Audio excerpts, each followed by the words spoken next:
Tout à fait autre chose à présent avec le choix de la rédaction de cette édition. Il concerne le début de la fin en quelque sorte des passoires thermiques progressivement interdites à la location. On va pas en parler dans un instant avec vous, Raphaël Knecht, bonsoir. Bonsoir. Vous êtes juriste à l'ADIL de Besançon, c'est l'agence départementale d'info sur le logement. Mais tout d'abord, si vous le voulez bien, l'état des lieux de ces nouvelles règles en vigueur avec Guillaume Petit. Plusieurs études parviennent à la même conclusion. La Bourgogne-Franche-Comté est la région qui concentre le plus de passoires thermiques. Rien qu'en Franche-Comté, 14,7% des logements sont classés F et G, les plus mauvaises catégories. La majorité des maisons et appartements sont classés D et E, ici en jaune et orange. C'est un peu mieux, mais le logement reste considéré comme trop énergivore. Depuis le 1er janvier, la loi se durcit pour les passoires thermiques. Les logements G les plus énergivores sont interdits à la location. En 2025, tous les logements G seront concernés, puis les F en 2028 et enfin les E en 2034. En cas de non-respect, le locataire dispose désormais de recours pour obliger le bailleur à réaliser des travaux.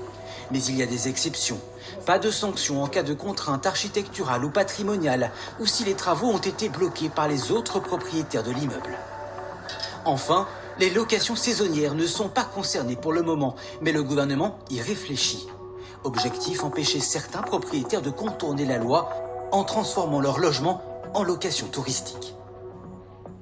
Alors, Raphaël Knecht, si j'ai bien tout compris, dans 11 ans, il ne devrait donc plus exister de passoires énergétiques dans l'habitat locatif, et encore moins en Bourgogne-Franche-Comté. Ça paraît loin, mais 2034, en fait, c'est demain. C'est demain, les choses vont très vite, parce qu'effectivement en 2034 on va exclure les logements classés E, mais auparavant, comme ça a été dit dans le reportage, on exclut les G, les F progressivement. Donc les choses sont mises en marche dès cette année. Tout à fait entre nous, vous pensez qu'on va y arriver en 10 ans ? On espère, c'est le but de la loi, des projets qui sont mis en place. Ça pose quand même beaucoup de questions, notamment de la part des propriétaires bailleurs, mais on sent que la machine est lancée, on va dans cette direction. Bon, puis on fera peut-être un bilan à la mi-temps pour voir un petit peu ce qui se passe. Maintenant que le cadre est défini et que les échéances sont fixées, il faut donc passer aux actes, on l'a compris, du côté des propriétaires de logements locatifs. Il est urgent de ne plus attendre donc pour éviter bien des désagréments. Guillaume Petit, Antoine Laroche, Pierre Maillailleux. Pour certains, l'immobilier est l'investissement le plus sûr. Mais il réserve aussi quelques surprises. Ce propriétaire a récemment découvert que son appartement était classé E. En l'état, interdiction de le louer à partir de 2034. Il va donc falloir engager de nouveaux travaux. Il est logique que l'on aille dans le sens d'économie d'énergie. Et la première des choses à faire, c'est d'en dépenser beaucoup moins. Donc si on isole, ce sera la bonne solution. Ça va être un coût. Est-ce que ce coût va être amortissable ? Je ne sais pas. Les travaux devraient vite se chiffrer à plusieurs milliers d'euros. Mais pour l'isolation extérieure, par exemple, il faut aussi l'accord des autres propriétaires. Un casse-tête qui peut pousser certains à vendre. Les notaires de France observent d'ailleurs une accélération de la vente de logements F et G depuis 2021. Le risque est de se retrouver avec un stock de logements dont personne ne veut. Il va y avoir un impact sur le marché avec des logements indésirables, mais avec des investisseurs qui remettront à niveau. Alors il va y avoir un certain laps de temps. En même temps, on retrouve sur notre marché au centre-ville une certaine pression aujourd'hui. Il y a bien sûr des logements à louer, mais il n'y en a pas tant que ça. Donc, il risque d'avoir une petite tension, oui. Ce qui détermine la classe de votre logement, c'est le diagnostic de performance énergétique. On est sur un mur bloc béton creux avec un doublage brique, a priori sans isolation. Dans cette maison inoccupée, cet expert étudie pendant plusieurs heures la structure du bâtiment, le type de matériaux et d'isolation, du sol au plafond, une multitude de données à compiler. Mais la fiabilité de ces diagnostics est parfois remise en cause.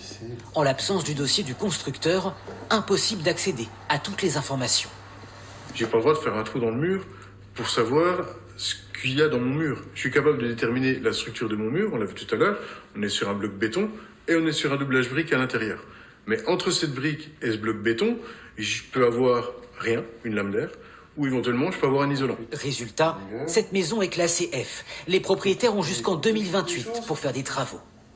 Et ce n'est pas impossible. Chantal Granier y est parvenue. Isolation par l'extérieur, donc c'est du polystyrène expansé d'après 12 cm d'épaisseur.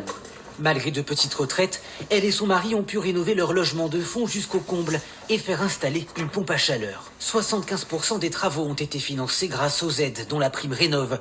Chantal espère faire des économies cet hiver, mais une meilleure isolation protège aussi de la chaleur. Je me suis rendu compte avec cet été, les autres années, c'était ventilo, clim, on avait été obligé d'acheter une clim. Donc là, rien n'a servi. Hein. On peut dire que jamais on a vu un ventilo ou la clim dans la maison. Donc c'est là qu'on a déjà pu se rendre compte qu'il y a vraiment, ça nous a apporté quand même un bien-être. La prime Rénov' est ouverte à tous. Son montant est fixé en fonction des revenus et elle est même cumulable avec d'autres aides. Des dispositifs multiples donc, mais difficilement lisibles, qui peuvent aussi faire dépenser beaucoup d'énergie. Alors justement, Raphaël Kness, on va y mettre beaucoup d'énergie pour être concret et précis. Imaginons, je suis propriétaire d'un logement que je veux mettre en location. Il faut que je fasse des travaux. Je viens vous voir. Qu'est-ce que vous allez pouvoir faire pour moi ? Alors, la Maison de l'Habitat du Doubs, la DIL, c'est la porte d'entrée pour obtenir des renseignements gratuits et neutres sur toutes les questions liées au logement et à l'habitat. Donc on sera en mesure de pouvoir vous renseigner sur la mise en location, la remise en location, mais également de vous informer sur les aides disponibles pour rénover votre logement, pour pouvoir continuer à le mettre en location. On pourra aborder également des points de fiscalité selon les projets qui sont envisagés. Oui, parce que tout ça, c'est un peu une jungle dans laquelle moi, le premier et beaucoup d'autres, on a du mal à s'y retrouver, en fait. On peut vite s'y perdre, effectivement. C'est pour ça que c'est bien d'aller vers un interlocuteur unique et qui sera même de donner les bonnes informations et adaptées à chaque situation. Ça, c'est vraiment le cœur de notre métier. Mais pour autant, vous n'avez pas travaillé à ma place. C'est-à-dire que moi, vous allez me donner des indications, vous allez me donner des documents, mais il va falloir que je prépare, que je monte un dossier. Plus tôt je m'y mets, mieux c'est, non ? Oui, plus tôt on peut le faire, mieux c'est. Les travaux de rénovation sont des travaux qui s'inscrivent quand même dans une longue durée, particulièrement aujourd'hui où il peut être difficile de trouver une entreprise. Les délais d'approvisionnement également peuvent poser souci. Donc plus on peut anticiper à l'avance, mieux ce sera. Si j'ai plusieurs logements dont je suis le propriétaire, que je veux mettre sur le marché locatif, j'ai droit aussi à plusieurs aides ou c'est pas cumulable ? Non, on peut avoir droit à plusieurs aides. On parlait de la prime Rénov' dans le reportage. Un propriétaire bailleur peut bénéficier de la prime Rénov' sur 3 logements distincts. Il y a un autre dispositif qui existe, qui est plus sur des questions de rénovation globale avec un aspect fiscal, qu'on appelle locavantage avec travaux, où là on peut conventionner, c'est-à-dire louer moins cher que les prix du marché son logement en contrepartie d'avantages fiscaux et d'aides.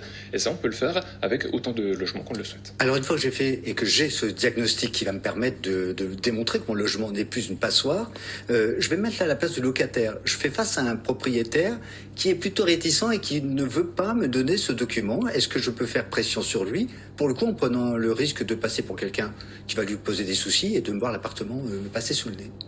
Alors, il faut se souvenir que le diagnostic de performance énergétique, il est obligatoire pour la mise en location depuis 2007. Donc c'est quelque chose qui doit être ancré dans les habitudes, dans les mœurs, de délivrer le diagnostic de performance énergétique. Donc il n'y a rien d'abusif, bien au contraire, pour un candidat locataire, de demander à avoir accès à ce document. Quand on parle de rénovation, on va rassurer celles et ceux qui nous regardent et qui nous écoutent, on ne parle pas forcément de dépenses qui se chiffrent à plusieurs dizaines de milliers d'euros. Pas nécessairement. On peut avoir, par exemple avec ma prime Rénov', des rénovations qui se font par poste de travaux. Un exemple très concret, si par exemple je suis propriétaire, je gagne 1500 € par mois, je peux bénéficier d'une prime Rénov' pour l'installation d'un poêle à bûche par exemple de 2000 €. Et puis on va rappeler, pour terminer, en 10 secondes, qu'il faut faire attention aussi aux arnaques par téléphone, par mail. C'est beaucoup plus prudent de passer vous voir et de faire attention qui nous sollicite. Exactement. Exactement. Et souvenir que les agences publiques comme l'ANA, par exemple, ne font jamais de démarchage. Donc ça peut être un point d'alerte si jamais quelqu'un nous démarche au nom d'une collectivité ou d'une agence publique. Merci beaucoup, Raphaël Kness, d'être venu nous apporter tous ces éclaircissements. On va d'ailleurs encore parler immobilier, si vous le voulez bien.